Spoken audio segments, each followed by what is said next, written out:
Bonjour à tous. L'un des plus grands défis techniques de l'histoire de l'humanité eut lieu il y a tout juste 50 ans, en juillet 1969. Je veux bien sûr parler d'envoyer des hommes sur la Lune.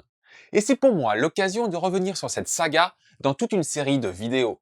Et quand je dis que je vais revenir sur cette saga, je vais quasiment faire toute la course à la Lune. Et dans cette première vidéo, on va parler de la Lune, des connaissances scientifiques avant son exploration, de l'imagination de quelques-uns pour l'atteindre et des premières idées sérieuses pour y arriver. Bref, une vidéo un peu fourre-tout, mais ça posera les bases pour la suite.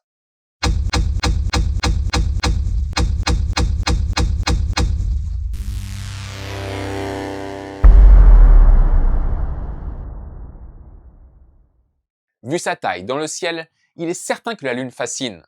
Je vais laisser de côté toute la mythologie et les croyances, déjà parce que c'est pas le sujet, et ensuite parce que ce serait vraiment trop long, et je vais plutôt me concentrer sur ce qu'elle est.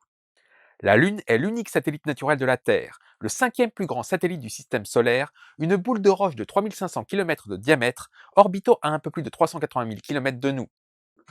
Quelque chose d'unique. Ce satellite est digne des géantes gazeuses alors qu'il tourne autour d'une petite planète rocheuse.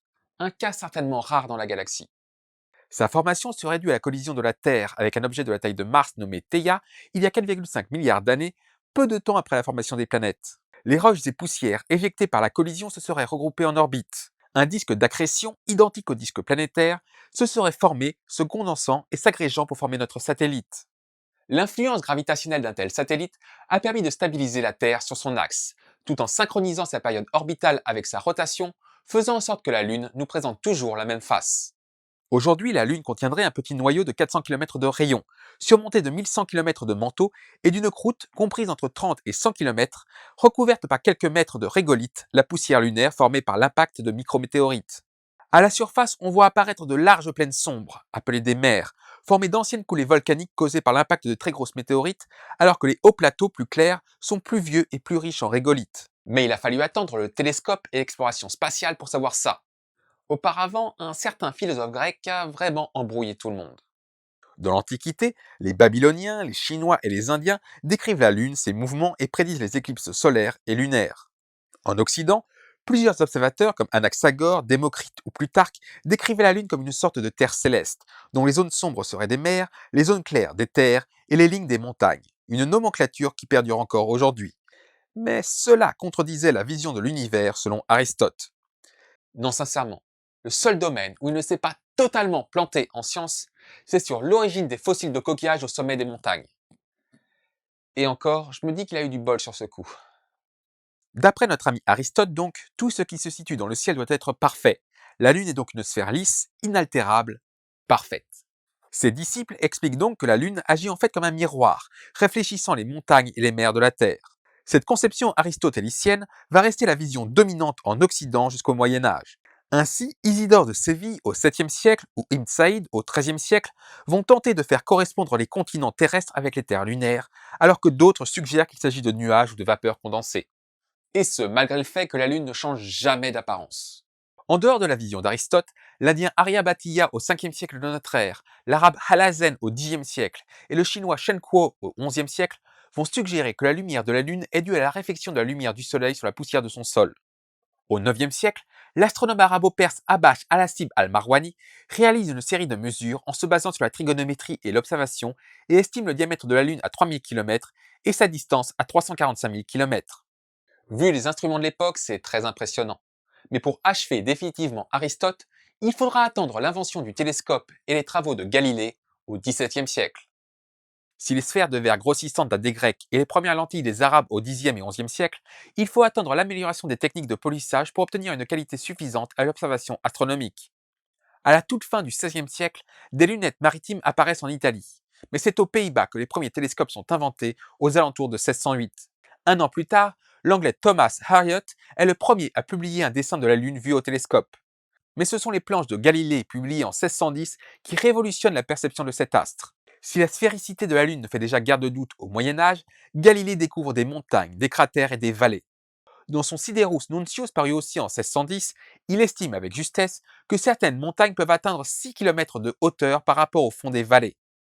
Son travail va influencer ses successeurs comme Giovanni Battista Riccioli et Francesco Maria Grimaldi, qui réaliseront une carte de référence en 1651 en appelant mer les zones sombres, terre les zones claires, et en donnant leur nom actuel à la plupart des cratères visibles. Sans entrer dans les détails techniques, en 1753, Roger Joseph observe le bord du disque lunaire et remarque l'absence d'atmosphère, tandis qu'en 1824, l'Allemand Franz von Gruithuisen explique les cratères par le choc de météorites. À partir de là, impossible d'en savoir beaucoup plus sans aller sur place. Mais la Lune, du moins sa face visible, devient l'astre le mieux connu du ciel. Et encore, l'idée du miroir lunaire perdurera dans le folklore européen et arabe jusqu'au début du XXe siècle. Les dégâts d'Aristote. Bon, on va arrêter de parler de lui et plutôt s'intéresser au voyage vers la Lune. Enfin, faute de technologie, on va déjà se tourner vers la fiction. De nombreux mythes et légendes tournent autour de la Lune, le plus souvent comme représentation divine, rarement comme la destination d'un voyage. En Chine, on retrouve la légende de Chang'e, qui donnera son nom à la première sonde lunaire chinoise. Cette histoire raconte comment Chang'e, femme de l'archer Wu Yi qui a bâti 9 soleils brûlants, devint immortelle et dut se réfugier sur la Lune, loin de son mari et des humains restés sur Terre. Au IIe siècle de notre ère, Lucien de Samosate écrit des histoires vraies, une sorte de parodie des auteurs de l'époque dans un récit de voyage fantastique, parfois considéré comme le premier véritable récit de science-fiction. Dans ce livre, Lucien décrit une bataille lunaire entre les troupes du roi Endymion, le souverain Sélène, et celle du roi du soleil Phéton, où s'affrontent des créatures gigantesques. Et après ça, rien. La vision d'Aristote d'un univers parfait et immuable va limiter l'imagination durant le Moyen Âge en Europe. Au Japon, le Kaguya Hime no Monogatari est un conte japonais du Xe siècle, probablement inspiré d'un conte tibétain plus ancien, narrant l'histoire d'une jeune femme nommée Kaguya Hime, découverte bébé et élevée par un coupeur de bambou. Cette jeune femme est une princesse de la Lune, bannie sur Terre, dont l'empereur du Japon tombe amoureux. La princesse étant contrainte de retourner sur la Lune, l'empereur demande alors à son armée de gravir la plus haute montagne, afin de brûler une lettre pour que sa fumée transmette le message jusqu'à l'astre de la nuit, ainsi que l'élixir d'immortalité qu'elle lui avait donné, afin de ne pas vivre l'éternité sans elle. Cet élixir a été nommé Fuji, et on dit que la fumée de la lettre brûle encore au sommet du volcan le mont Fuji. C'est l'une des rares légendes qui décrit la Lune comme une contrée à part entière. Après cela, il faut attendre la Renaissance européenne pour que les observations astronomiques suscitent l'imagination des écrivains. En 1634 est publié Somnium, le songe, écrit par l'astronome Johannes Kepler, probablement avant 1610. On y découvre le voyage de Duracotus, un Islandais dont la mère sorcière lui présente des démons qui l'emmènent sur la Lune, prétexte pour Kepler à décrire ses connaissances théoriques de l'astre. En 1650, Cyrano de Bergerac, Le vrai, pas celui d'Edmond Rostand. Cyrano de Bergerac donc décrit dans la nouvelle histoire comique des États et empires de la Lune un voyage vers la Lune effectué par une machine volante propulsée par des feux d'artifice. Ce qui est plus intelligent que sa première tentative à base de fioles de rosée. Sur la Lune, il y trouve le paradis avec Adam et Ève, mais aussi des Séléniens qui marchent à quatre pattes. S'ensuit alors plusieurs événements sujets à philosopher, comme il était de coutume dans les fables et récits fantastiques comme l'Atlantide de Platon. On retrouve d'ailleurs dans cette histoire comique une discussion sur les thèses d'Aristote. Mais j'avais dit que je parlais plus de lui. En 1686, le français Fontenelle écrit dans ses Entretiens sur la pluralité des mondes que la Lune, tout comme les autres planètes, est une Terre habitée, dans ce qui est l'un des tout premiers véritables livres de vulgarisation scientifique. En 1785, l'Allemand Rudolf Erich Raspe publie Les Aventures du baron Munchausen, le récit extraordinaire et burlesque d'un homme allemand, vaguement inspiré d'un véritable baron du même nom. Dans ce livre, le baron Munchausen atteint la Lune, d'abord en faisant pousser une plante, comme dans Jack et son haricot magique, puis lorsque son bateau est pris dans un ouragan et l'envoie aborder un port lunaire, où des géants chevauchent des vautours à trois têtes et les mouches font la taille d'un mouton. Ces êtres fantastiques et ces voyages aériens sont des éléments récurrents des fictions lunaires de l'époque.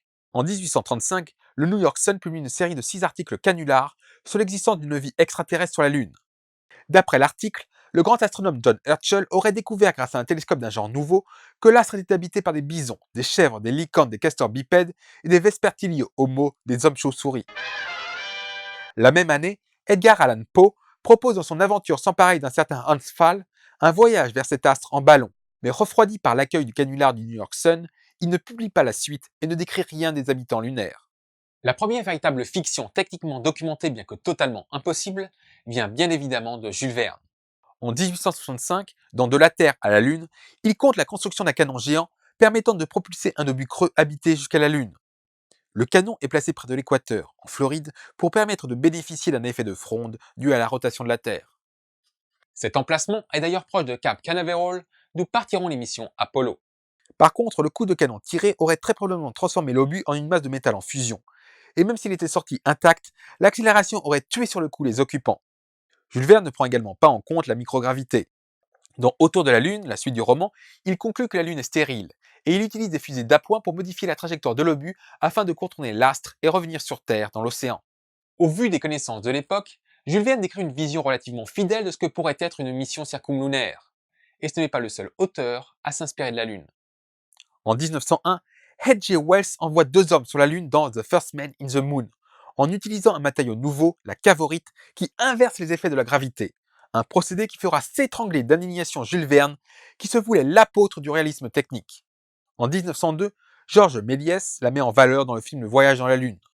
On peut également citer Frau Himmonde, une femme dans la Lune, de la romancière allemande Thea von Harbou, adaptée au cinéma par son mari Fritz Lang l'année suivante. Et évidemment Hergé au début des années 50, avec sa fusée atomique du professeur Tournesol, dans Objectif Lune et On a marché sur la Lune, qui reprend un concept qui trottait dans la tête des Américains et des Russes dans la conception de leur fusée lunaire. Cette liste n'est pas exhaustive, surtout qu'à partir du XXe siècle, l'avancée des sciences va débrider les imaginations les plus folles. Évidemment, il faudra attendre l'invention des fusées après la Seconde Guerre mondiale pour commencer l'exploration de la Lune. Mais quelques précurseurs avaient déjà anticipé le projet. Déjà en 1903, le russe Konstantin Tsiolkovsky imagine des fusées modernes capables d'aller sur la Lune et d'autres astres. L'américain Robert Goddard, à qui j'ai dédié une vidéo, lui emboîte le pas en concevant les premières fusées fonctionnelles, trop peu puissantes pour cet usage. Je rappelle qu'elles n'ont pas dépassé les 2 km d'altitude, vu que personne ne croyait dans son travail. Dans les années 20 et 30, le français Robert Hainaut-Peltry décrit des fusées nucléaires pour atteindre les autres astres, tandis qu'en Allemagne, Hermann Oberth et Werner von Braun mettent au point la V2 afin de bombarder l'Angleterre. Cette fusée à carburant liquide et gyroscope de précision est le tout premier missile balistique de l'histoire, capable d'atteindre une cible à 320 km de distance et une altitude comprise entre 88 et 200 km, c'est-à-dire l'espace. Mais Von Braun ne s'arrête pas là et conçoit un missile à 2 étages, la A9-A10, surnommé Projet America, pour toucher le sol américain à partir de l'Allemagne. Un moteur est testé, mais le projet ne voit pas le jour.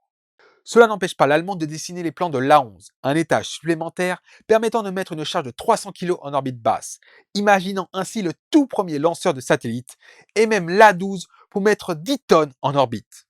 Dans son esprit, une fusée peut envoyer des hommes vers la Lune, vers Mars et au-delà. Il emploiera le reste de sa vie au service des Américains à concrétiser ce rêve. Et ça, je vous propose de le découvrir dans le prochain épisode qui sera consacré au début de la course à l'espace. Merci à tous d'avoir regardé cette vidéo, j'espère qu'elle vous a plu. Si c'est le cas, n'oubliez pas de la liker, de la partager, de la commenter et abonnez-vous pour ne pas manquer la suite.